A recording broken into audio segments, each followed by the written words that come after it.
Pak Kapuslit LPPM Unjani, yang saya hormati Pak Kapus Pengmas LPPM Universitas Jenderal Ahmad Yani. Alhamdulillah pada hari ini, pada siang hari ini kita bisa bertatap muka secara daring. Bapak Ibu, para wakil dekan 1, pada awal tahun ini kami menyelenggarakan sosialisasi terkait dengan panduan penelitian dan pengabdian kepada masyarakat. Hal ini berkenaan juga dengan persiapan pembukaan pengajuan proposal pengajuan proposal penelitian dan pengabdian kepada masyarakat tahun 2023. Nah, berkenaan dengan sosialisasi ini, nanti yang akan disampaikan oleh Pak Kapuslit dan juga Pak Kapus Pengmas, ini perlu kami informasikan dalam panduan ini ada beberapa hal yang tentunya berubah ya dengan panduan sebelumnya, dengan berbagai pertimbangan yang kami lihat secara praktis di lapangan lah. Ya, jadi ada poin-poin yang kami coba serasikan ya. Memang tiada lain, perubahan-perubahan ini kami berupaya memang untuk bagaimana penelitian dan Pengmas ini bisa menghasilkan sebuah penelitian maupun Pengmas yang bisa menghasilkan sebuah penelitian Pengmas yang katakanlah baiklah ya, ataupun memiliki kualitas kalau menurut pandangan kami. Gitu. Sehingga ini perlu kami lakukan beberapa hal yang perlu kami rubah gitu ya. Yang ini perlu kami sampaikan kepada para Wadek 1 yang nanti tentunya kami berharap bahwa para Wadek 1 ini bisa menyampaikan, mensosialisasikan kepada para dosen.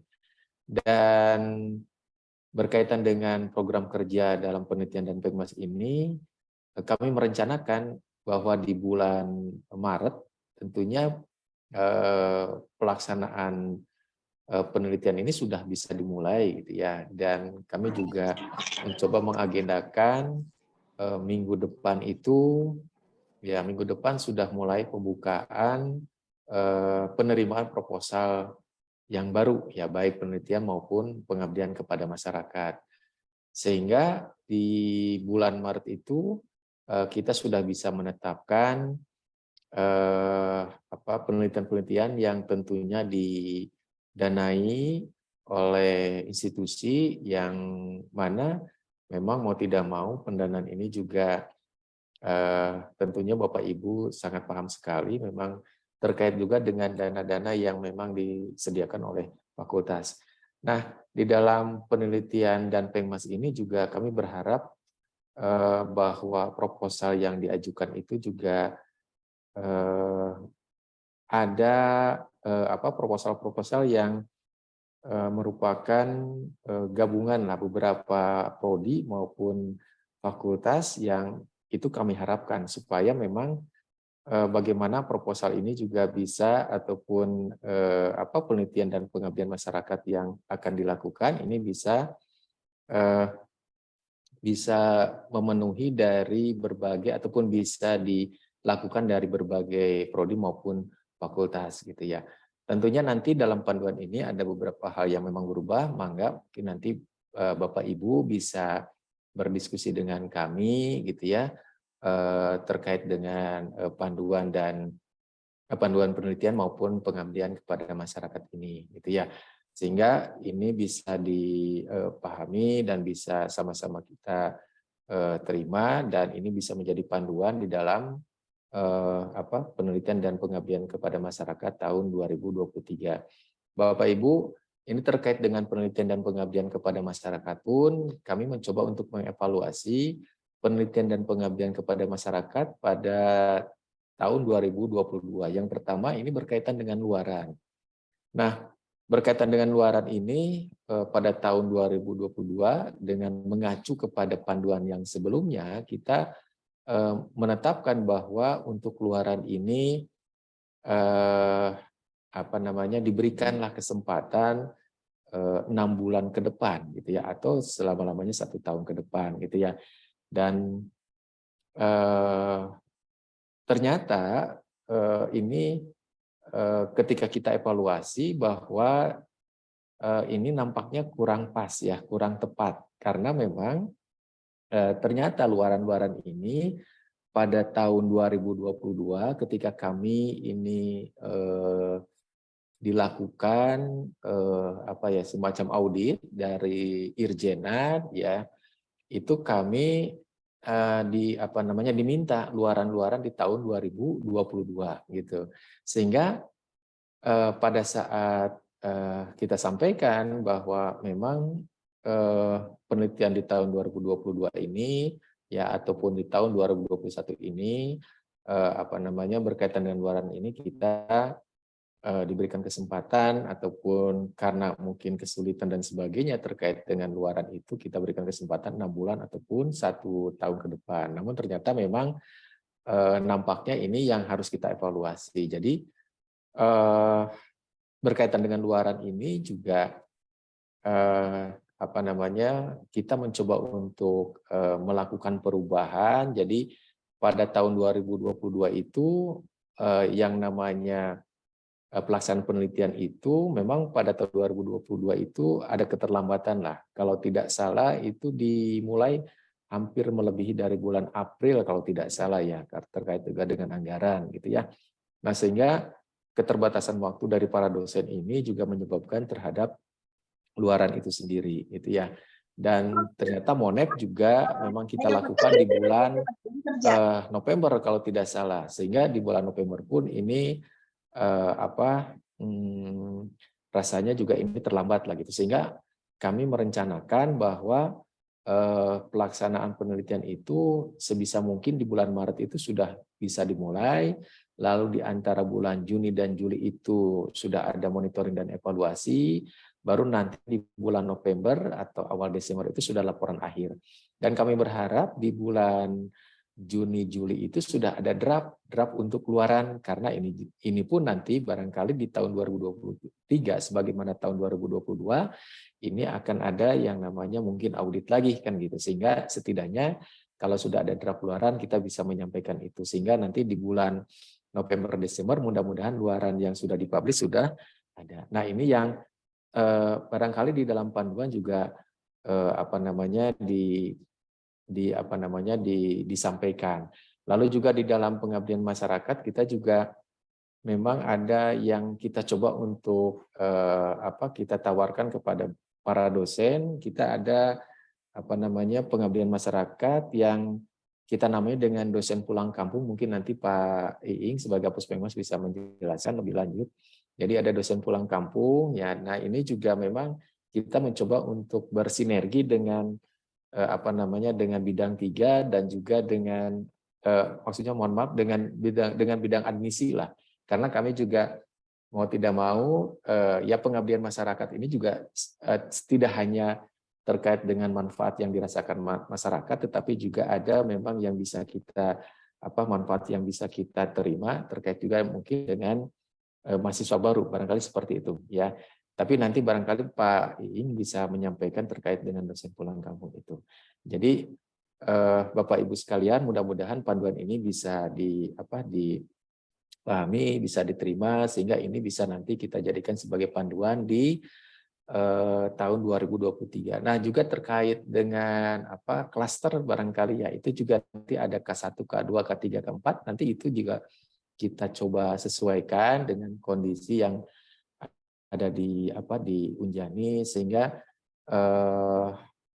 ada perubahan lah dari panduan di tahun 2022. Barangkali itu saja Bapak Ibu yang hadir pada siang hari ini.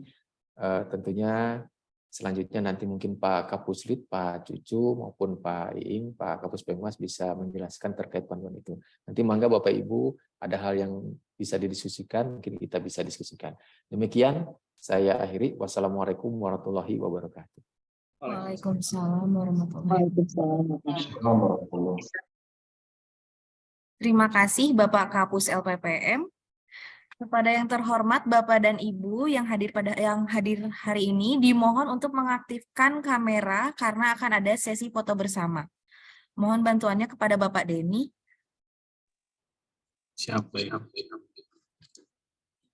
Baik, untuk selanjutnya kita sesi foto.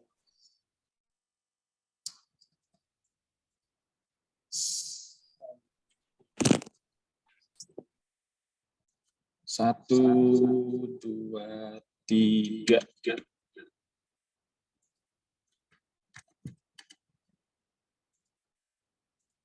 Satu, dua, tiga.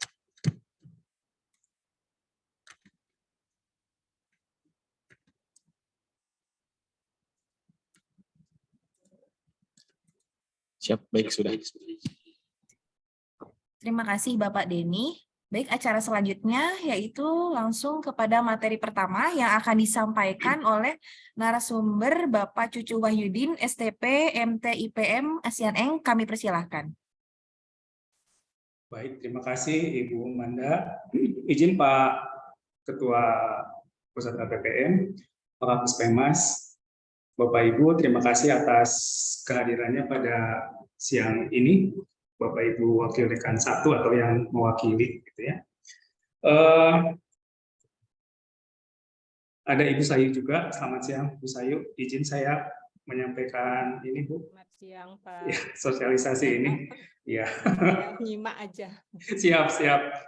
Baik, Bapak Ibu, ini adalah sosialisasi tahap awal gitu untuk pelaksanaan hibah penelitian Unjani pada tahun 2023 ini. Jadi pada prinsipnya atau backbone-nya itu hampir sama dengan tahun 2022 atau yang sebelumnya. Cuma karena ada dinamika gitu ya, baik dinamika dari sisi anggaran, dinamika dari sisi tema ataupun topik, gitu, sehingga ada penyempurnaan. Nah, kita berharap bahwa di tahun 2023 ini apa yang kita lakukan dalam bidang penelitian bisa lebih efektif, baik dilihat dari produktivitas kita sebagai dosen, ataupun juga bagi Unjani dan ada impact bagi komunitas kita, bagi masyarakat. Baik, izinkan saya untuk share screen mengenai pedoman hibah penelitian ini.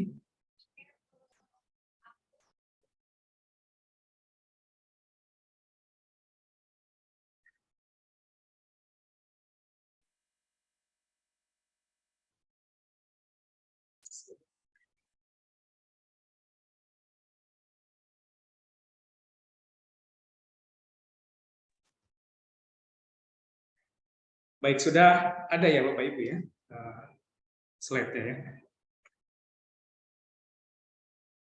Nampak Bu Manda udah ada ya?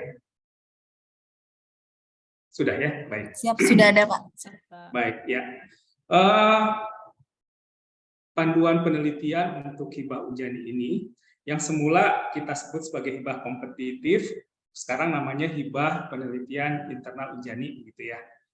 Kemudian juga ada beberapa hal yang ingin kami sampaikan sebelumnya, gitu ya. Tadi seperti saya sampaikan bahwa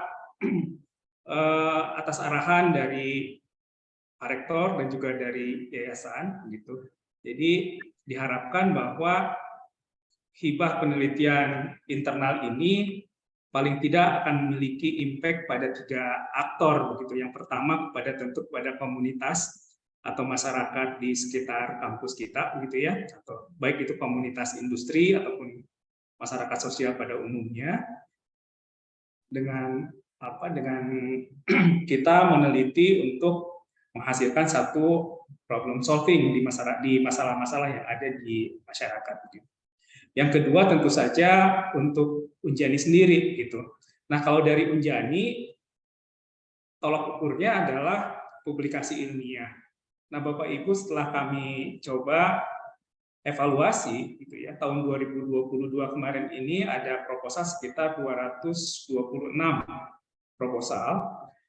Nah, idealnya dari 226 proposal ini kita punya 226 publikasi ilmiah, baik itu di jurnal, di proceeding, baik itu jurnal terakreditasi SINTA ataupun internasional. Nah, tetapi pada kenyataannya masih jauh dari harapan gitu ya. Saya ambil contoh saja untuk tahun 2021 dari sekitar 200-an proposal itu yang sudah publikasi baru sekitar 100. Jadi baru sekitar 50%.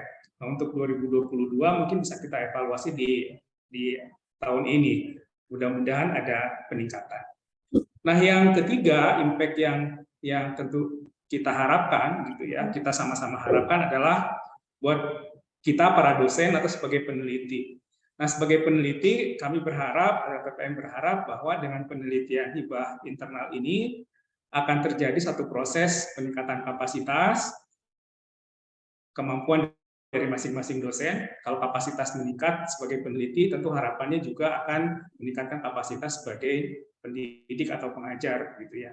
Kemudian juga jam terbang penelitian akan meningkat. Nah, dengan demikian, kalau jam terbang penelitian meningkat, kapasitas meningkat, kami berharap bahwa akan semakin banyak di antara kita yang mendapatkan hibah eksternal, kompetisi hibah eksternal.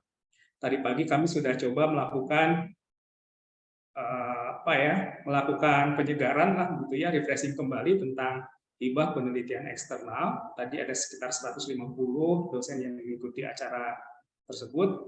Nah, kami berharap pada tahun ini akan lebih banyak lagi dosen-dosen yang mendapatkan kompetisi di hibah eksternal. Jadi sekali lagi bahwa hibah internal ini adalah sebagai ajang untuk peneliti untuk masuk ke kompetisi di hibah eksternal. Nah, itu harapan yang menjadi filosofis dari dilaksanakannya hibah penelitian internal ujian ini.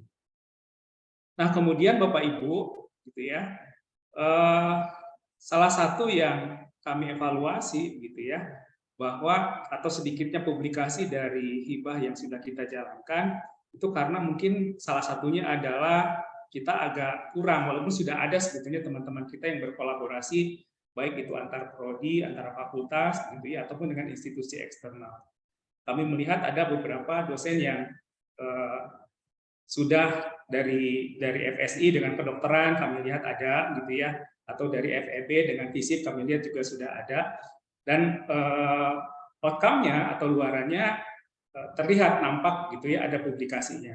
Nah, sepertinya kolaborasi ini menjadi salah satu cara yang baik, gitu ya, untuk kita bisa mentargetkan, bisa tadi impact untuk universitas berupa publikasi. Nah, kemudian juga LPPM sudah mencoba mencari jalan, gitu ya, untuk kita bekerja sama dengan institusi yang mungkin sudah terbiasa atau banyak sekali luaran publikasi internasionalnya. Pada hari Senin yang lalu kami sudah berkunjung ke sekarang IPB University, gitu ya, sudah berkunjung ke LPPM IPB University, dan Bapak Ibu ternyata LPPM di sana kalau kita perhatikan, LPPM di sana itu salah satunya memiliki pusat studi, ada sekitar 48 pusat studi. Nah, masing-masing pusat studi di sana itu ditargetkan luaran, baik luaran berupa dana dari hasil kerjasama ataupun luaran berupa publikasi internasional. Dan hampir 40% kinerja LPPM di sana itu dari pusat studi di LPPM IPB University. Nah, kami kemarin sudah ke sana untuk mencoba bekerja sama dan diterima dengan sangat baik. Jadi ke depan kita akan mencoba berkolaborasi dengan teman-teman di IPB University. Salah satunya adalah untuk proposal-proposal penelitian yang internal kita ini, nanti kita bisa coba meniru modelnya matching fund. Jadi kita coba padukan atau coba kita kawinkan dengan teman-teman di IPB University. Tapi dengan outcome yang jelas berupa publikasi internasional. Nah, mereka sudah sangat welcome. Nanti kita tinggal atur kira-kira proposal-proposal mana yang kita akan libatkan dosen-dosen dari IPB University. Nah, kebetulan tadi saya sebutkan ada Dr. Sayu, gitu. Beliau juga kelihatannya sudah sangat akrab dengan IPB karena beliau S3 di IPB ya, Bu Sayu ya. Nanti mudah-mudahan dengan cara kolaborasi ini output dari atau outcome dari publikasi ilmiah bisa meningkat. Jadi kalau tahun 2021 baru ada 100 dari 200-an proposal, mudah-mudahan di tahun depan gitu ya, bisa jauh lebih banyak. Kalau kita ada 200-an proposal, mudah-mudahan bisa sekitar 200 publikasi juga yang bisa kita publikasikan. Nah, itu kira-kira informasi baru yang ingin kami sampaikan gitu ya. Jadi nanti mohon tidak terlalu kaget gitu ya kalau kami dari LPPM akan agak intens ngobrol dengan Pak Dekan ataupun dengan Bapak Ibu WD1 untuk mencoba memplotting proposal mana yang bisa kita padukan dengan teman-teman di IPB University. Mungkin itu filosofis dasar dari adanya penyempurnaan pedoman hibah internal Unjani ini, pedoman penelitian hibah internal Unjani. Nah, berikutnya saya akan coba uraikan sedikit apa yang ada dalam buku pedoman itu. Nanti sesudah dikeluarkan SK-nya, tentu saja akan segera didistribusikan ke Bapak Ibu juga ke semua dosen tentang pedoman penelitian hibah Unjani ini. Jadi tujuannya tadi dalam buku disebutkan gitu ya, seperti yang saya sampaikan tadi, ada 3: peningkatan kemampuan dosen, kemudian peningkatan kemampuan dosen dalam meneliti, otomatis nanti akibatnya adalah ada peningkatan kompetensi akademik dosen gitu ya, dan yang terakhir tentu tadi impact kepada masyarakat, jadi menghasilkan karya penelitian dan inovasi yang ada impact-nya kepada komunitas di sekitar kita atau di lingkar kampus kita gitu. Kemudian ruang lingkupnya masih sama, ini menyesuaikan dengan apa yang ada di BIMA gitu ya. Jadi ada penelitian dasar, ada penelitian terapan, dan ada penelitian pengembangan. Di sini tidak ada perbedaan dengan pedoman-pedoman di tahun-tahun sebelumnya. Fokus penelitian juga sama, tidak ada perbedaan dengan tahun sebelumnya. Gitu ya. Ada 10 fokus, pangan pertanian, integrasi riset energi, kemudian kesehatan obat, transportasi, teknologi informasi, pertahanan dan keamanan, material maju, kemaritiman, kebencanaan, dan sosial humaniora, seni budaya, dan pendidikan. Ini masih sama dengan tahun-tahun sebelumnya, karena memang ini berpatokan kepada dari hibah penelitian Kemendikbud-Dikti. Nah, kriteria penilaian juga tidak terlalu berbeda, tidak terlalu jauh berbeda, gitu ya. Nanti ini yang akan dipegang menjadi pedoman bagi para reviewer, gitu. Baik dari hal kebaharuan atau state of the art-nya, kontribusi dalam pengembangan iptek, kemudian kesesuaian dengan rencana strategis LPPM Unjani tahun 2022-2026, juga kesesuaian dengan pedoman penelitian Unjani tahun 2023, yang nanti sesudah keluar SK-nya akan segera didistribusikan. Kemudian, nah ini yang agak berubah, ini ada dinamika dari proses evaluasi di tahun 2022 kemarin. Jadi kalau yang sebelumnya ada penelitian yang multi-years, gitu ya. Kemudian sesudah dievaluasi, mulai tahun 2023 ini penelitian kita akan dibatasi untuk 1 tahun, ya, karena mengingat PKRA kita juga sifatnya adalah tahunan. Gitu. Kemudian yang kedua adalah pada tahun kemarin pencairan dana itu langsung 100%. Nah, dari hasil evaluasi kemarin, gitu ya, dari audit dan kegiatan-kegiatan evaluasi lain, maka diputuskan bahwa pencairan dana itu akan 70% terlebih dahulu di termin pertama, kemudian termin keduanya dicairkan sesudah proses monitoring dan evaluasi sebesar 30%. Kemudian komisi penelitian masih sama seperti tahun sebelumnya, dikepalai oleh atau diketuai oleh Kepala Pusat LPPM. Kemudian anggotanya adalah Kepala Penelitian dan Penmas serta dekan dari masing-masing fakultas yang terkait dengan proposal yang sedang direview, gitu ya. Nah, ini kira-kira ada 2 perubahan, yang ketiganya masih sama dengan tahun sebelumnya.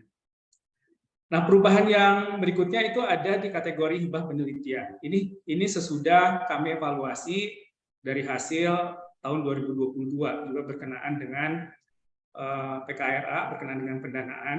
Jadi seperti yang sudah kita maklumi Bapak Ibu ya, kemarin ada yang mengajukan misalnya di K3, tetapi karena dananya tidak cukup, gitu ya, akhirnya turun. Tetapi proposalnya sebetulnya di sistem masih di K3.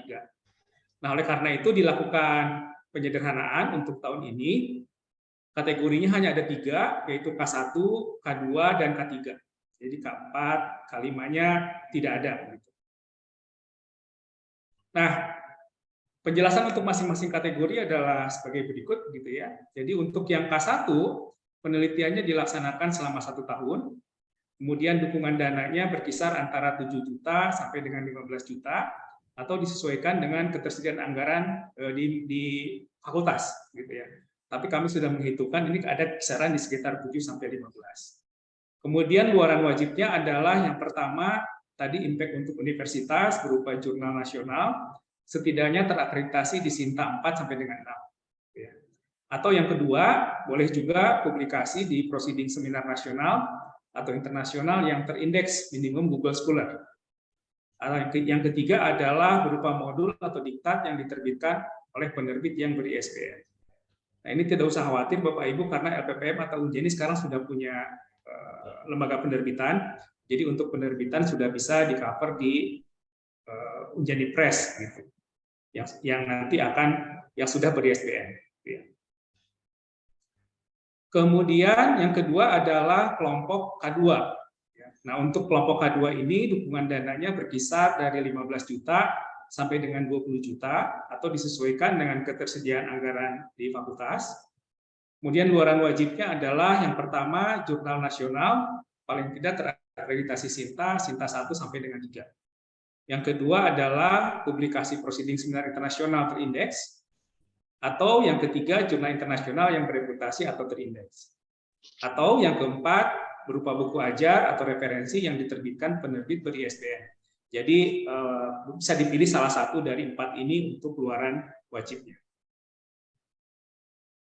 Kemudian untuk kelompok K3 atau kelompok terakhir, dukungan dananya berkisar dari 20 juta sampai dengan 30 juta rupiah atau disesuaikan dengan ketersediaan anggaran penelitian dari fakultas, masing-masing fakultas. Luaran wajibnya adalah jurnal internasional yang terindeks minimal Q3 atau proceeding seminar internasional yang terindeks Scopus, Thomson Reuters, ya, atau indeks yang lain yang bereputasi. Kemudian book chapter yang diterbitkan oleh penerbit yang terindeks.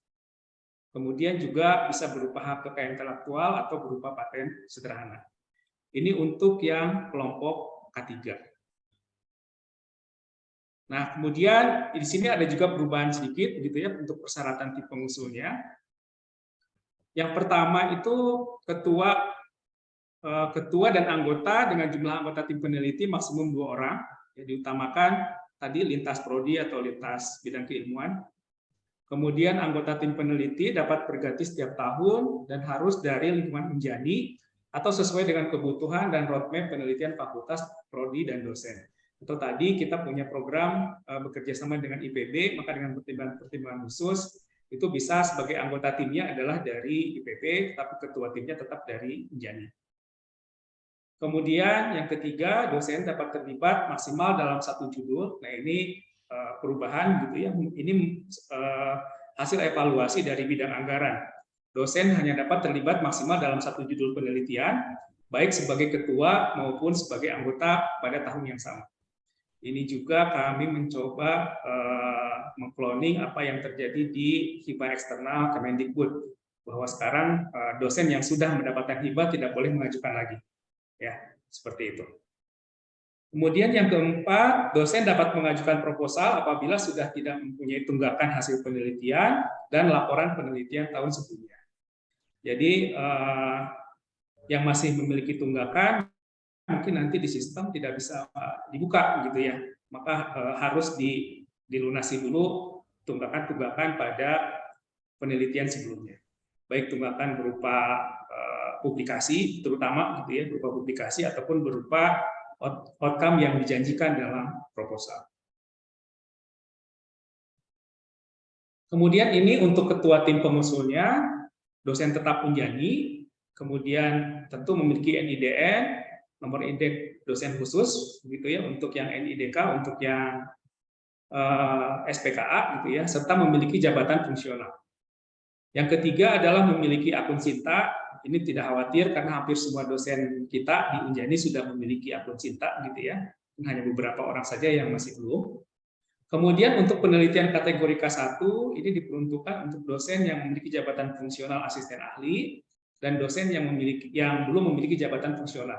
Jadi kami mencoba mengcover semua gitu ya, yang masih di asisten ahli sudah bisa jadi ketua untuk yang di K1 ataupun yang tenaga pengajar yang belum mempunyai jabatan fungsional.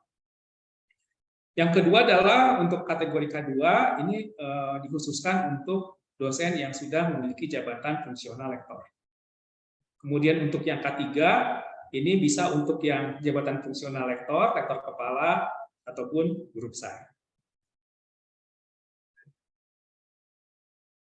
Kemudian untuk anggota, ini juga ada sedikit perubahan.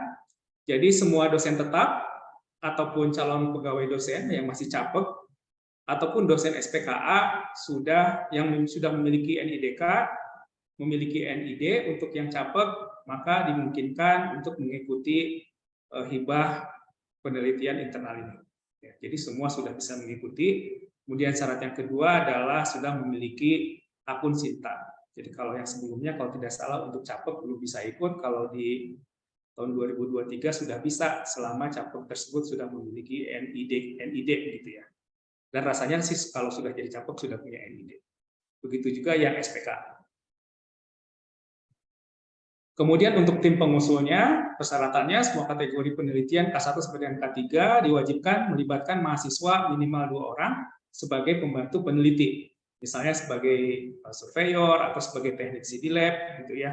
Atau pekerjaan-pekerjaan bantuan yang bukan sebagai anggota peneliti.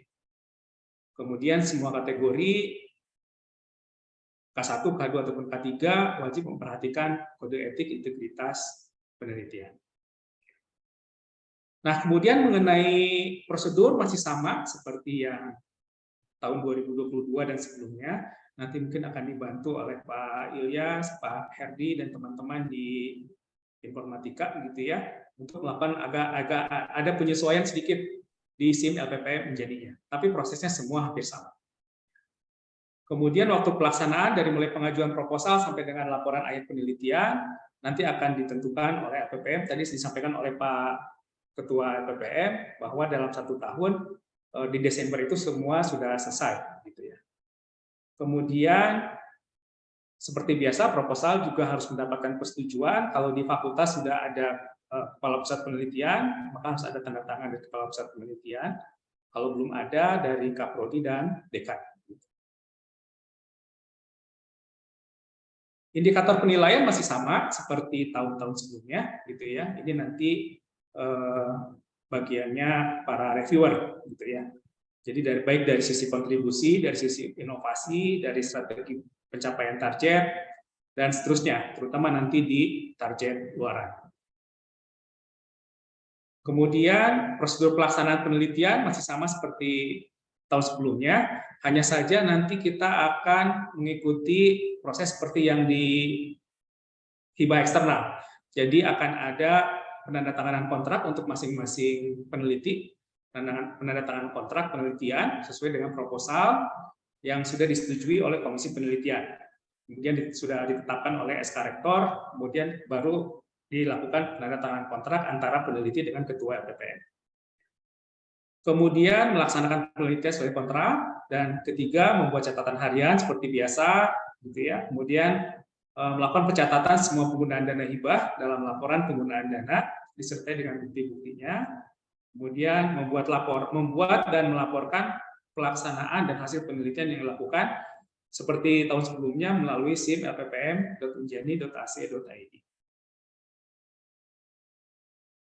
Prosedur pelaksanaan tadi sudah disampaikan, jadi akan dicairkan 70% dulu sesudah SK Rektor keluar. Kemudian selambatnya 5 bulan setelah pencairan akan dilakukan monitoring dan evaluasi. Nah, dalam monitoring evaluasi, nanti sesudah dievaluasi, apabila sesuai dengan janji yang disampaikan pada proposal, baru kemudian akan dikeluarkan yang sisa 30% berdasarkan rekomendasi dari para reviewer. Gitu. Nah, untuk capaian pelaksanaan penelitiannya, pada saat monitoring evaluasi itu diharapkan atau dipastikan bahwa draft papernya atau draft artikel ilmiahnya itu sudah submitted, ya, atau sudah ada draftnya. Kemudian ketua tim peneliti juga wajib hadir pada saat melakukan monitoring evaluasi, kecuali jika ada hal yang sangat mendesak, gitu, mungkin bisa diwakilkan. Itu seperti tahun-tahun sebelumnya. Kemudian untuk di pelaporan akhir, seperti biasa ada laporan akhir penelitian, ada logbook, kemudian ada SPTB 100%, disertai dengan bukti-bukti pengeluaran dan pembelanjaan. Kemudian ada video kegiatan penelitian yang diunggah di masing-masing channel YouTube. Jadi masing-masing peneliti mulai tahun 2023 ini diharapkan sudah bisa membuat channel YouTube masing-masing untuk menyampaikan kegiatan penelitian ataupun juga untuk membantu untuk kegiatan pembelajaran. Seperti itu. Kemudian yang kelima, capaian luaran sesuai yang tercantum dalam kontrak penelitian, minimal status capaiannya adalah accepted atau LOA. Lebih bagus lagi kalau sudah publish. Kemudian laporan akhir penelitian dan laporan penggunaan dana disertai dengan bukti yang sah dalam versi cetaknya itu disimpan di masing-masing peneliti untuk dipergunakan pada saat audit dan pada saat akreditasi masing-masing prodi. Yang dikirim ke LPPM adalah berupa soft copy yang diinputkan ke SIM LPPM.unjani.ac.id. Jadi soft copy-nya aja yang dikirim ke LPPM. Kemudian juga peneliti wajib mengikuti seminar hasil penelitian sebagai presenter atau pemakalah yang diselenggarakan oleh LPPM Unjani. Jadi mulai tahun kemarin kita sudah mulai mengaktifkan lagi seminar hasil penelitian. Dan tahun ini juga sama, gitu ya. Nanti di akhir November atau di awal bulan Desember akan diadakan kembali seminar hasil penelitian dari hibah internal Unjani ini. Kemudian peneliti yang tidak memenuhi kewajibannya sesuai yang tercantum dalam kontrak penelitian itu tidak diperkenankan untuk mengajukan proposal penelitian di tahun berikutnya sampai utang piutangnya selesai untuk penelitian di periode sebelumnya.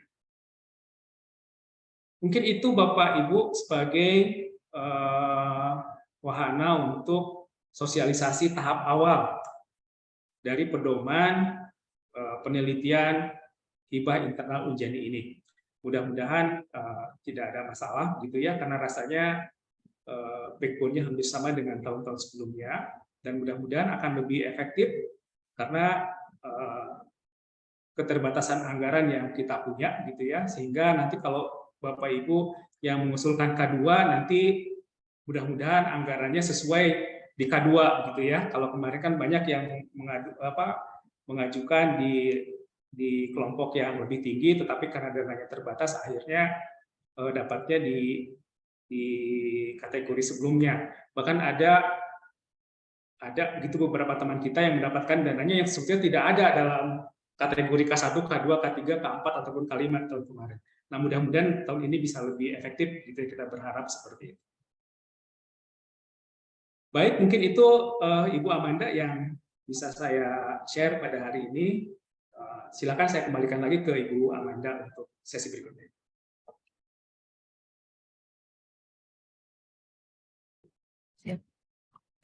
Terima kasih Bapak Cucu. Izin Bapak, ini mau langsung tanya jawab atau gimana ya Pak? Oh, boleh Mbak. Siap. Silakan Bapak Ibu yang mau bertanya untuk raise hand atau mungkin di kolom chat nanti biar saya baca.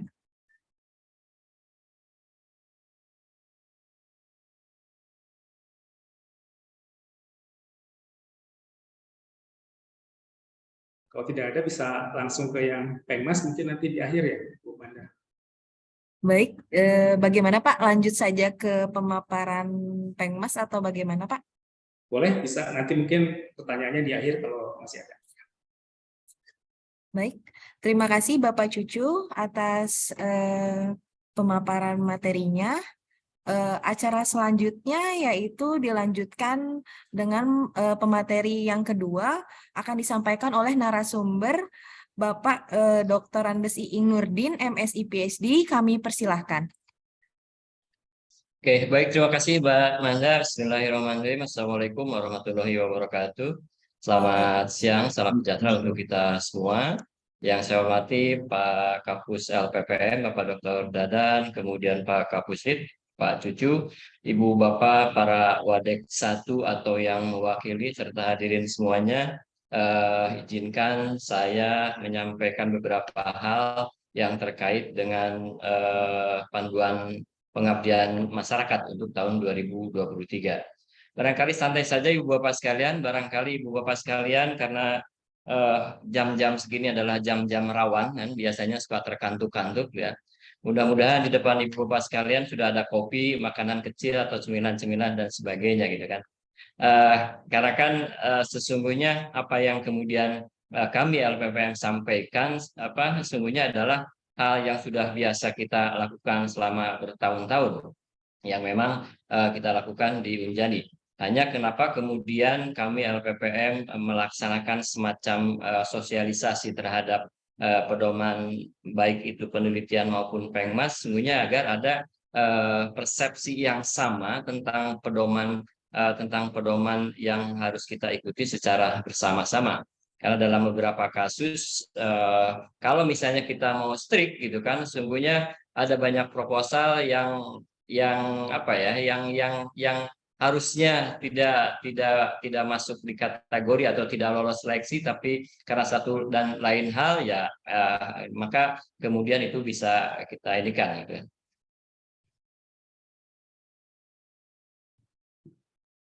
Sorry.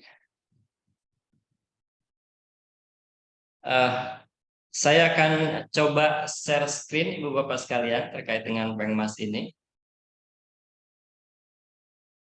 Nah ini, saya katakan ini adalah hal yang sama, tidak ada, terutama Pengmas sebetulnya tidak ada perubahan yang signifikan seperti halnya panduan dari penelitian.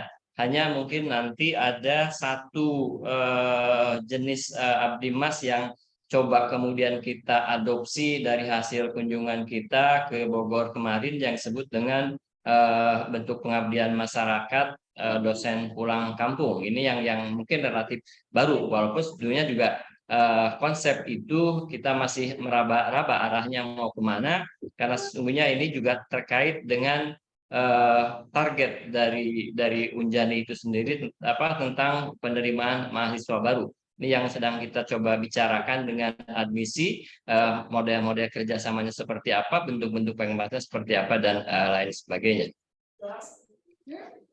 Saya akan skip ini saja Ibu Bapak sekalian. Saya akan mencoba barangkali untuk mengingatkan, ini hanya sekedar mengingatkan kembali atau merefresh ya,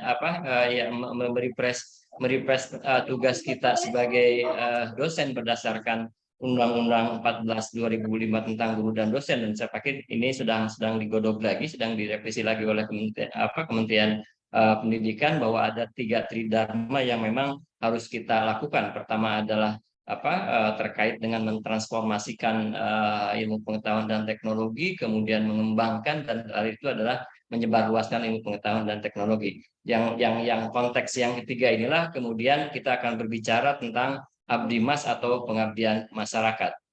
Nah ini tujuan pengabdiannya ini pun akan saya akan saya skip gitu kan, karena ini juga sudah ada sudah biasa kita lakukan. Hanya saja yang ingin kemudian kami tekankan dalam hal ini adalah bagaimana kemudian kita sebagai dosen melaksanakan pengabdian masyarakat itu dalam bahasa Sundanya tidak culeos gitu kan. Kenapa demikian? Karena kan selama ini kalau kemudian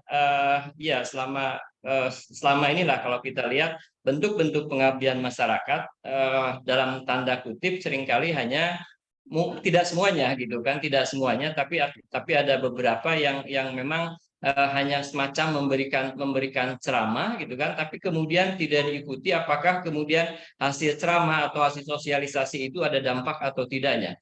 Padahal yang paling penting bagi kami di LPPM bagaimana kemudian pengabdian masyarakat itu memberikan dampak atau memberikan impact yang signifikan bagi kehidupan atau permasalahan-permasalahan yang ada di masyarakat. Itu mungkin yang harus kita ingatkan secara bersama-sama terkait dengan Abdimas yang akan kita laksanakan ke depan.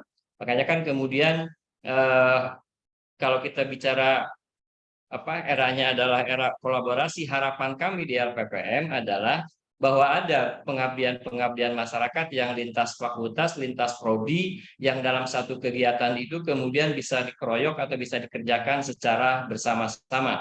Ini yang menjadi bagian penting dari target kami di pengabdian masyarakat. Dan tentu saja kita berbicara tentang hal seperti itu, maka luaran juga menjadi penting. Contoh kalau kemudian saya mencoba membandingkan, ada satu mohon maaf, saya di Bandung Barat itu kan pernah menemukan satu produk kopi yang kemudian di kemasannya itu ada tulisan misalnya di bawah bimbingan atau di bawah supervisor universitas tersebut.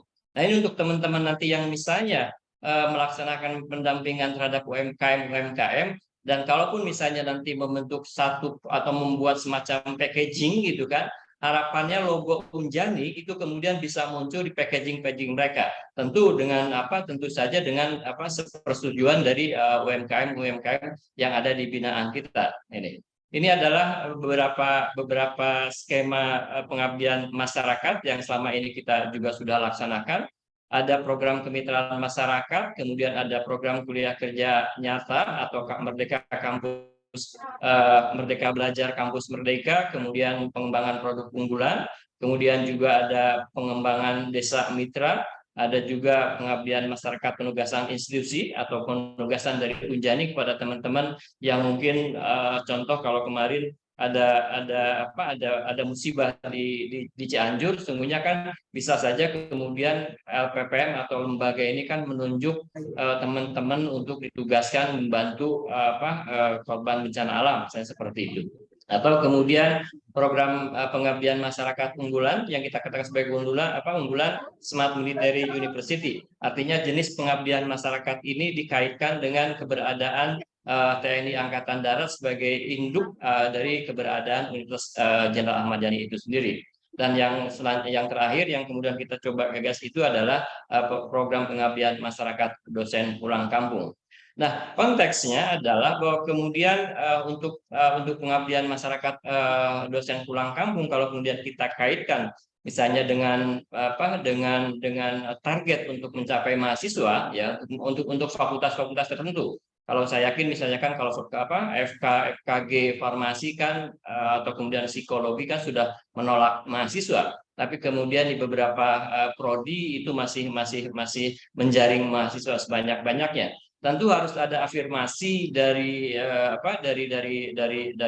pimpinan institusi, apakah itu kemudian dekan atau kemudian yang berwenang mengambil kebijakan, bahwa nanti barangkali ada 1-2 proposal yang memang khusus yang coba kemudian tekankan untuk melaksanakan pengabdian masyarakat dalam tema yang kita katakan dosen pulang kampung. Artinya mereka yang kemudian mau mengabdikan diri pulang kampung di situ bisa kemudian dibingkai dalam bentuk pengabdian masyarakat yang dananya kemudian juga bisa diajukan lewat pengmas internal ini. Berapanya mungkin nanti akan ditentukan hasil rapat di komisi penelitian. Kemudian yang selanjutnya Bapak Ibu sekalian, saya ingin mengingatkan juga ada satu program kuliah kerja nyata atau MBKM yang 2 tahun ini kemudian atau belum pernah kemudian ada teman-teman dosen yang mengakses atau kemudian mengajukan proposal yang ada kaitannya dengan Merdeka Belajar Kampus Merdeka. Padahal kalau kemudian kita mau masuk di situ, ini juga akan sangat bermanfaat, tidak saja bagi kita sebagai pengajar, tapi juga memberikan kesempatan pada teman-teman mahasiswa kita. Ini yang mudah-mudahan proposal yang masuk di LPPM jenis kegiatannya menjadi sangat beragam. Tidak hanya sekedar kemudian program kemitraan saja atau program pengembangan desa mitra, tapi semua program pengabdian masyarakat yang ada itu kemudian bisa terpenuhi. Ini tadi Iya, biasanya kan ada satpam. Iya, kita kalau nggak ada satpam kita. ya, oke, saya lanjutkan. Ini jenis luaran, walaupun sesungguhnya juga luaran ini kita coba menyesuaikan dengan apa yang ada di panduan Pengmas dari Kemendikbud Dikti. Tapi tidak seketat ini sesungguhnya gitu kan. Kalaupun kemudian ibu bapak misalnya masuk atau mau ada luarannya dalam bentuk jurnal, itu akan menjadi lebih baik lagi. Tapi hasil evaluasi berdasarkan temuan dari yayasan kemarin, gitu kan. Salah satunya adalah bahwa luaran-luaran dari pengabdian masyarakat, karena kan memang ini bentuknya lebih banyak kegiatan gitu kan, maka itu dipertanyakan gitu kan, mana kemudian luarannya yang dalam bentuk artikel. Ini kan memang juga kami menyadari bahwa pelaksanaan kegiatan itu bukannya tidak mungkin dijadikan sebuah artikel atau sebuah karya ilmiah gitu kan, tapi rata-rata itu kemudian rata-rata bentuknya adalah bentuk luaran-luaran seperti video, kemudian juga berita di koran dan lain sebagainya. Harapan kami sebenarnya mudah-mudahan ke depan dengan jurnal Abdi Mas yang sedang kita upayakan akreditasinya, mudah-mudahan juga nanti hasil pengabdian masyarakat itu bisa dibentuk dalam bisa ada luaran dalam bentuk artikel yang bersifat ilmiah di sini. Ini Bapak Ibu sekalian, luaran-luaran yang tadi saya sampaikan tidak terlalu strict seperti halnya penelitian gitu kan, tapi tentu saja sebagai bentuk pertanggungjawaban kita kepada institusi, maka mau tidak mau kita harus tetap memenuhi kewajiban seperti itu. Contoh misalnya kan artikel ilmiah yang dipublikasikan di jurnal yang beri-ASN atau proceeding atau kemudian di Sinta lah. Mau Sinta berapapun juga untuk tahapan sekarang silakan, karena konteksnya jurnal yang secara spesifik berbicara tentang jurnal Abdi Mas itu relatif masih sedikit gitu kan. Sehingga persaingannya juga cukup ketat. Tapi bukan berarti kemudian itu tidak ada. Kemudian artikel pada media massa atau media elektronik, dan kemudian juga video kegiatan. Durasinya antara 3 sampai 5 menit. Hanya ingin kami mengingatkan kembali kepada Ibu Bapak, ketika kemudian Bapak dan Ibu melaksanakan Pengmas dalam bentuk luarannya salah satunya itu adalah video, artinya kan analisis situasi atau before dan and after-nya itu kemudian harus ada gitu kan. Tidak hanya sekedar kemudian after-nya, tapi before-nya tidak ada. Jadi kita tidak akan, kalau seperti itu nanti tidak akan terlihat progres atau dampak dari apa yang sudah kita lakukan melalui kegiatan masyarakat itu kemudian juga menjadi tidak terlihat. Dan yang selanjutnya itu adalah peningkatan keberdayaan mitra sesuai dengan permasalahan yang dihadapi. Mungkin ukuran untuk peningkatan keberdayaan mitra kan juga bisa menjadi debatable gitu kan. Tapi kalau contoh kecil misalnya kalau yang bersifat teknik misalnya kan, yang tadinya tidak bisa memperbaiki mesin bisa mampu memperbaiki mesin, itu adalah salah satu indikator dari adanya peningkatan keberdayaan mitra yang memang kemudian harus kita laksanakan secara bersama-sama. Kemudian yang selanjutnya, luaran tambahannya ini bisa mudah-mudahan juga bisa di artikel jurnal terindeks nasional, kemudian juga bisa dalam bentuk haki, model pembelajaran, buku ajar dan lain sebagainya.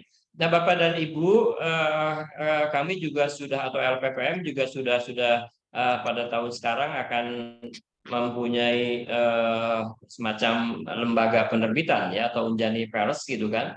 Mudah-mudahan hasil penelitian atau kemudian hasil pengabdian masyarakat Bapak sekalian yang dalam bentuk modul pembelajaran atau buku ajar dan lain sebagainya itu kemudian juga bisa diterbitkan lewat LPPM Unjani.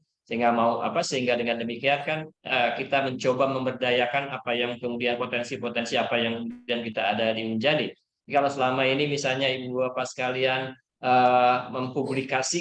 mempublikasikan hasil karya Ibu itu lewat penerbit-penerbit major, penerbit-penerbit besar, mungkin tidak ada salahnya kita mencoba untuk juga menitipkan hasil karya akademis kita untuk diterbitkan di Unjani. Ini.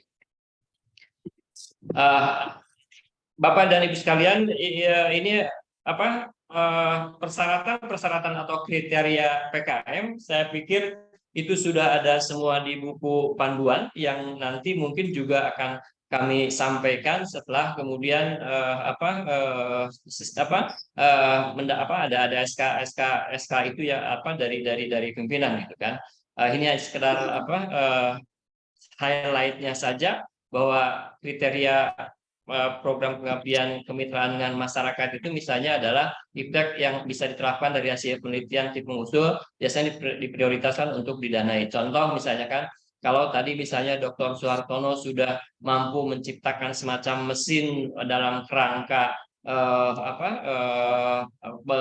pemanfaatan sampah, ya tidak ada salahnya kemudian itu juga bisa dipengmaskan gitu kan. Atau kemudian misalnya Ibu Dr. Teta kalau tidak salah yang sudah berbicara tentang membran untuk air atau teman-teman kedokteran dan sebagainya, itulah yang kemudian bisa diterapkan di masyarakat. Kalau tadi kemudian apa yang disampaikan misalnya oleh Dr. Santi bisa dilakukan secara berbayar tapi dalam kerangka pengabdian masyarakat, yaitu mungkin akan ada lebih baik lagi ya. Kemudian semuanya bersifat monotaun Ibu Bapak sekalian, karena ini juga kita menyesuaikan dengan kemampuan anggaran kita yang ya kita paham semua bahwa tahun kemarin itu ada pemotongan yang cukup signifikan baik untuk dana penelitian maupun dana pengabdian masyarakat. Maka mau tidak mau itu kita harus menyesuaikan. Tapi bukan berarti kemudian dalam konteks monotaun itu tidak ada keberlanjutan, tidak ada sustainability. Harapan kami adalah pengmas yang kemudian dilakukan oleh Ibu Bapak sekalian itu misalnya ada keberlanjutan dari satu tahapan ke tahapan yang lain. Mungkin Bapak Ibu sekalian sangat paham seperti itu. Ini yang tadi saya katakan pengmas kita rata-rata culeos gitu kan. Hari ini pengmas sehari selesai, kemudian akhir tahun laporan ke LPPM, kita tidak pernah tahu apakah di masyarakatnya itu kemudian hasil pengabdian masyarakat kita itu berhasil atau tidak. Nah, makanya kan kemudian harapan kami mudah-mudahan pengabdian masyarakat Ibu Bapak sekalian pada tahun 2022 bisa juga kemudian dilanjutkan dengan pengmas di tahun 2023 sehingga hasilnya betul-betul terasa di masyarakat kan. Kemudian ada minimal mitra sasaran, minimal juga melibatkan 3 orang mahasiswa, syukur-syukur bisa lebih ya. Kemudian ada permasalahan yang membutuhkan kepakaran dari kita sebagai akademis dan masih dalam lingkup satu provinsi atau yang dekat-dekat saja. Kenapa kemudian harus dalam lingkup satu provinsi? Kita pahamlah kalau kemudian dana internal itu kan masih sangat terbatas itu kan. Tapi tidak menutup kemungkinan sekali lagi kalau Ibu Bapak sekalian misalnya pulang kampung ke luar Jawa dan mau melaksanakan pengabdian masyarakat, mungkin juga akan menjadi lebih bagus lagi. Ini proposal adalah hasil karya asli, bukan plagiat, atau kemudian bukan pengulangan dari tahun yang lalu. Kalaupun kemudian lokasinya sama, tentu ada perbedaan perlakuan yang berbeda dengan tahun-tahun yang sebelumnya. Ya, kemudian juga merupakan hasil implementasi atau penerapan dari hasil penelitian atau hasil survei. Bapak dan Ibu yang saya hormati, rata-rata proposal yang disampaikan oleh Ibu Bapak sekalian itu seringkali kemudian tidak semuanya saya katakan tidak berdasarkan kondisi real di lapangan gitu kan. Artinya kalau memang betul-betul kita melaksanakan survei ya before-nya seperti apa, itulah yang kemudian kita jadikan dasar analisis kita. Saya ingin kita mencoba anggaplah bahwa kemudian pengabdian masyarakat internal ini sebagai batu loncatan kita untuk mendapatkan hibah yang lebih besar lagi dari Kemendikti ataupun dari institusi-institusi yang lain. saya yakin ada Ibu Dr. Sayu yang sangat paham, expert dalam hal ini gitu kan, yang mungkin juga nanti bila perlu bisa memberikan semacam success story lah bagaimana kemudian memanfaatkan hibah internal ini untuk melangkah menjadi lebih luas lagi di sini. Kemudian tim pengusul memiliki kompetensi, kemudian juga dosen yang memiliki NIDN dengan jabatan fungsionalnya di sini adalah asisten ahli. Kenapa demikian? Karena kalau kita batasi di lektor kan kasihan juga teman-teman yang mau naik ke jabatan fungsional yang lain gitu kan. Bahkan kalaupun misalnya nanti pimpinan dari fakultas itu misalnya menyetujui yang tanpa misalnya yang belum punya jabatan akademik diperbolehkan jadi ketua peneliti, itu kan bisa kita bicarakan bukan situ. Dan kemudian tim pengusul hanya boleh melaksanakan PKM sebagai 1 kali sebagai ketua. Nah ini yang kemudian belum kami rubah ya, 1 kali sebagai ketua dan 1 kali lagi sebagai anggota. Kenapa demikian? Dalam beberapa kasus terutama di teman-teman yang memang anggaran pengmasnya cukup besar gitu kan, itu orang ketua dan anggota itu kemudian saling berseliweran gitu kan, bahkan ada 4-5 proposal yang sungguhnya orangnya itu juga gitu kan. Nah ini yang kita coba batasi. Kalau memang misalnya ada satu fakultas yang kelebihan anggaran, yang anggarannya cukup lebih lah gitu kan, tidak ada salahnya kemudian itu dikolaborasikan gitu kan, dikolaborasikan dengan prodi-prodi yang lain yang tadi disampaikan, seperti halnya juga dengan penelitian di situ. Ini Bapak dan Ibu sekalian, saya pikir apa yang saya sampaikan ini ada semua di pedoman yang nanti kita akan bagikan kepada Ibu Bapak sekalian. Mungkin kita lebih untuk berdiskusi saja. Karena kan tentu kami LPPM pun juga memerlukan masukan dari Ibu Bapak sekalian terkait dengan penyempurnaan panduan-panduan yang sedang kita sosialisasikan pada Ibu Bapak sekalian di sini. Ini.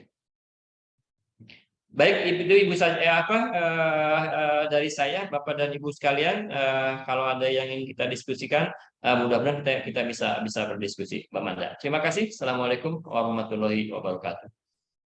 Waalaikumsalam. Terima kasih kepada Bapak Dr. Andes Iing, MSc PhD. Selanjutnya mungkin ada beberapa pertanyaan Pak dari kolom chat. Saya bacakan terlebih dahulu.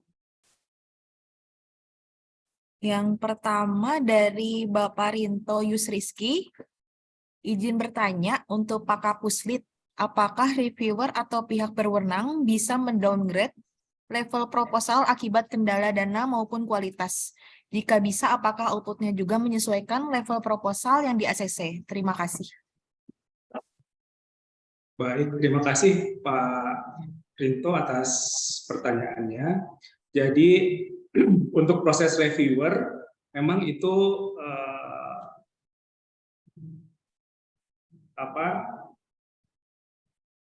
otoritasnya memang ada di reviewer Pak Rinto ya.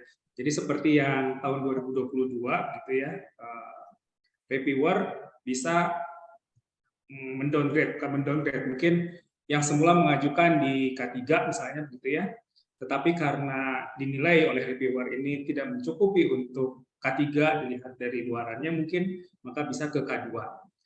Reviewer bisa mengusulkan itu, nanti keputusannya ada di komisi penelitian.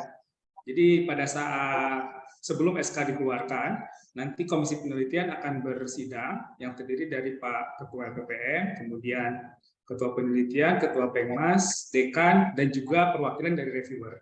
Nah, biasanya untuk problem-problem yang seperti disampaikan oleh Pak Rinto nanti akan dikemukakan pada saat di sidang komisi penelitian. Nah, tentu saja di sidang komisi penelitian pertimbangan yang nanti akan lebih banyak, diantaranya adalah menyangkut anggaran, karena nanti akan hadir Bapak Ibu Dekan dari pengusul gitu ya. Nanti kalau anggarannya tidak mencukupi, dan disitulah nanti akan terjadi proses pengambilan keputusan yang mempertimbangkan banyak hal. Saya ambil contoh kemarin mungkin di FSI karena anggarannya terbatas sehingga dananya itu malah tidak termasuk dalam kategori itu gitu ya.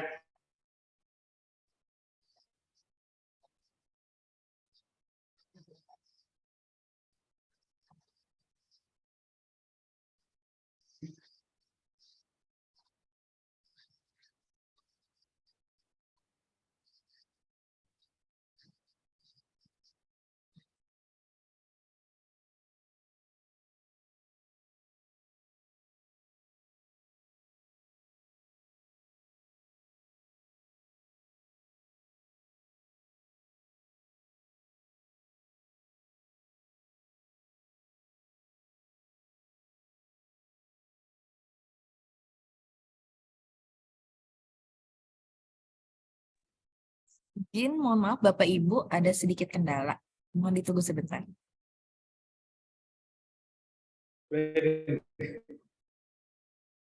Baik, mohon maaf Ibu Bapak tadi agak problem Wi-Fi-nya di sini. Jadi saya ulang mungkin sedikit lagi Pak Rinto ya. Dengan hanya mengikuti satu proposal, seorang dosen mengikuti satu proposal, baik sebagai ketua atau sebagai anggota, harapannya distribusinya menjadi lebih banyak, sehingga anggarannya pun bisa lebih sesuai begitu Pak. Mudah-mudahan menjawab Pak Rinto dan Ibu Suci. Silakan Bu Manda. Izin pertanyaan selanjutnya aja bagaimana Pak? Gimana? Ini ada pertanyaan 2 lagi Pak, mau dilanjut atau bagaimana? Boleh, silakan. Pertanyaan kedua yaitu mohon dijelaskan kembali mengenai jumlah proposal yang didapat diikuti oleh dosen, baik sebagai ketua ataupun anggota. Oh ya, dari Bu Suci ya. Tadi sudah Mbak Manda. Sudah, Jadi ya, satu sudah. orang dosen, ya satu dosen hanya bisa mengikuti satu proposal. Siap. Iya. Untuk pertanyaan ketiga Pak, dari Ibu Ita Nur Anissa. Assalamualaikum, Bapak izin bertanya, jika hasil penelitian kita diupload di YouTube sebagai syarat wajib kontrak penelitian, tapi hasil penelitiannya belum dipublikasikan dan sudah tidak publik di YouTube-nya, apakah tidak akan bermasalah untuk ke depannya ketika hasil penelitiannya sudah terbit? Terima kasih. Oke. Baik, untuk di YouTube rasanya tidak bermasalah gitu ya, karena kalau kita melihat proses di Kemendikbud juga ada yang luarannya itu harus diupload ke YouTube gitu ya. Jadi kita juga mengcloning dari situ. Hanya mungkin kita tinggal kita mencoba menampilkannya saja seperti menampilkan dengan cara tertentu gitu ya. Misalnya bisa menampilkan kegiatan pada saat penelitian gitu. Ya, menjelaskan proses-proses di saat penelitian, ataupun dengan teknik-teknik lain yang nanti tidak akan menjadi plagiat pada saat kita publish. Karena medianya juga berbeda gitu ya. Demikian, terima kasih.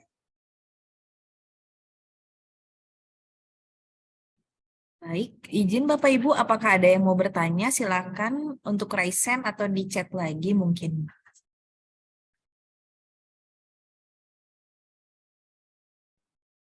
Itu dari Pak Rinto. Mbak Manda Pak. izin. Siap. Oke. Dari Pak Rinto ada satu lagi tuh kalau tidak salah Bu Manda. Izin, mungkin izin SIM kemarin berkendala mengenai masalah yang tadi ya Pak, yang downgrade itu. Siap. Bagaimana? Oh, di SIM-nya ya. Iya.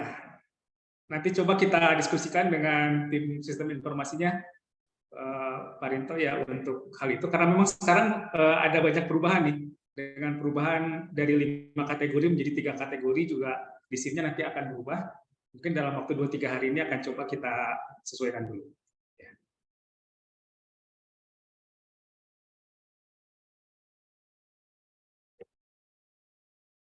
Baik. Sepertinya sudah ya Pak ya, tidak ada yang bertanya lagi Pak. Ya.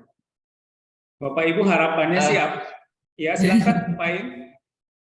Ya, Mbak Manda, Pak itu mohon izin saya ingin menyampaikan terkait pengabdian masyarakat sesuai dengan arahan Pak Rektor bahwa tahun 2023 ada harapan dari Pak Rektor bahwa Pengmas kita ini salah satunya terkait dengan Citarum Harum gitu kan. Bagaimana kemudian kontribusi Unjani terhadap kesuksesan program Citarum Harum dari pemerintah pusat.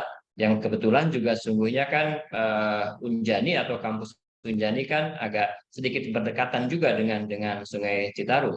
Nah, ada dua kemungkinan. Nanti mungkin kami mohon kepada Ibu Bapak para wadek untuk mendorong teman-teman dosennya untuk membuat proposal yang terkait dengan wilayah binaan masyarakat-masyarakat yang ada di sekitar Citarum.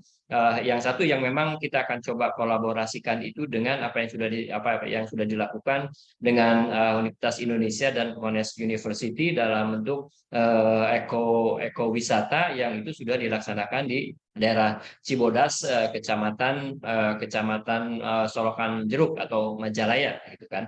Nah, kemudian yang kedua juga kita akan coba itu dekatkan dengan kampus kita. Artinya kan di sekitar kota Cimahi, di daerah Nanjung atau kemudian juga di Kabupaten Bandung Barat kan itu akan dilewati oleh Sungai Citarum yang memang selama ini kan juga cukup kotor.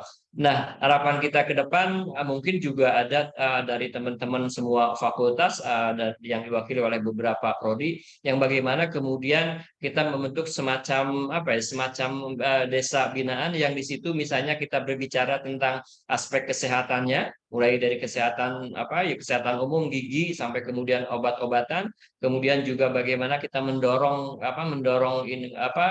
ekonomi masyarakat setempat.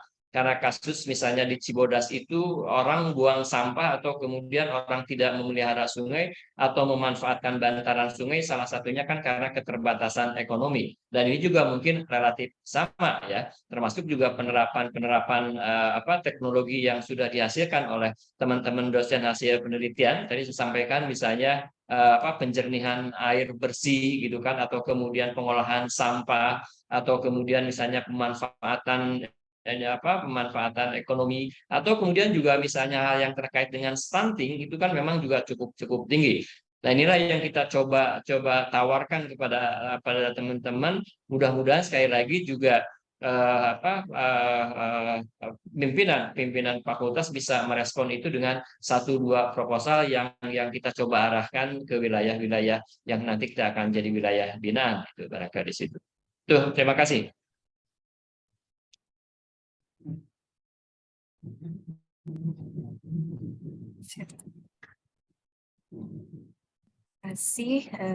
Terima kasih kepada Pak Iing. Apakah sudah tidak ada yang bertanya ya Bapak Ibu? Mungkin langsung saya tutup saja ya Pak. Ya, kelihatannya kopinya sudah pada habis ya. Siap. Alhamdulillah penyampaian materi dari kedua narasumber sudah selesai. Untuk selanjutnya, untuk menutup acara ini, kami persilahkan kepada Bapak Kapus LPPM, Bapak Dr. Dandar Gunia, dipersilahkan. Baik, terima kasih Bu Manda, Bapak Ibu sekalian yang saya hormati. Alhamdulillah hari ini kami LPPM sudah bisa menyampaikan terkait dengan panduan penelitian maupun Pengmas di tahun 2023. Kami berharap memang panduan ini bisa menjadi acuan kita di dalam melaksanakan penelitian, dan mudah-mudahan di bulan Maret kita sudah bisa melaksanakan penelitian dan pengabdian kepada masyarakat, dan mudah-mudahan di tahun yang sama juga luaran dari penelitian ini sudah bisa sudah bisa publish lah, mungkin seperti itu. Dan sebagaimana disampaikan baik Pak Kapuslit maupun Pak Kapus Pengmas bahwa penelitian maupun penelitian ini bisa memberikan manfaat bagi semua pemangku kepentingan ya, sehingga apa yang kita lakukan dengan anggaran yang memang tersedia ya, mudah-mudahan bisa memberikan manfaat lah bagi semuanya. Barangkali itu saja Bapak Ibu, dan nanti pedoman ini Pak Kapuslit dan Pak Kapus Pengmas ya, setelah kita akan bisa dibagikan ke setiap fakultas ya, dan bisa kita sampaikan kepada setiap dosen. Barangkali itu Bapak Ibu dosen ataupun Bapak Ibu para wakil dekan 1 yang hadir pada siang hari ini. Terima kasih sekali atas kehadirannya. Saya akhiri saja. Wassalamualaikum warahmatullahi wabarakatuh. Waalaikumsalam. Waalaikumsalam warahmatullahi wabarakatuh. Terima kasih Bapak Terima kasih semuanya. Bapak Ibu. Nuhun. Ya, terima Sampai jumpa di proposal yang dimajukan ke LPPM. Terima kasih Pak Cucu. Pak Siap, Bu Sayu. Ya. Bu Soraya, terima kasih. Terima kasih semua. Terima kasih Pak Cucu, Pak Iing. Siap. Siap, terima kasih Dokter Sayu, terima kasih semuanya. Terima kasih. Atur nuhun Bapak Ibu sadayana, atur Ya, nuhun. tur nuhun, Pak Teguh. Sami-sami. Nuhun.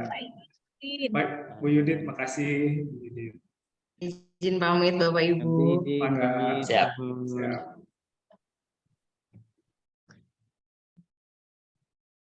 Langsung end aja kali ya.